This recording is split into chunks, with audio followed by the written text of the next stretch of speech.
সচরাচর ভক্তদের সেলফিতে দেখা যায় শাকিব খানকে। এবার পাওয়া গেল এই সুপারস্টারের তোলা দুটি সেলফি। সম্প্রতি বাংলাদেশ, সুইজারল্যান্ড, ভারত মিলিয়ে শাকিব শেষ করেছেন রংবাজের শুটিং। সিনেমাটি বুধবার জমাও পড়েছে সেন্সর বোর্ডে। ওই ছবির কলাকৌশলীদের সঙ্গে সেলফি তুলেছেন শাকিব, যা তিনি শেয়ার করেছেন সোশ্যাল মিডিয়ায়। সে ছবি আবার চলচ্চিত্র বিষয়ক নানা পেজে শেয়ার হয়েছে। একটি ছবিতে নায়িকা শবনম বুবলীকে চেনা যাচ্ছে না, এমন মন্তব্য করেছেন অনেকেই। এছাড়া মঙ্গলবার ভক্তদের সঙ্গে তোলা একটি ছবি শেয়ার করেছেন শাকিব। জানান, নিরাপদে লন্ডনের হিথ্রো বিমানবন্দরে অবতরণ করেছেন।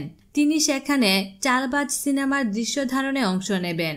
এতে শাকিবের বিপরীতে আছেন শুভশ্রী গাঙ্গুলি। ঈদে মুক্তি পাচ্ছে শাকিব অভিনীত 3টি ছবি নবাব, রাজনীতি ও রংবাজ।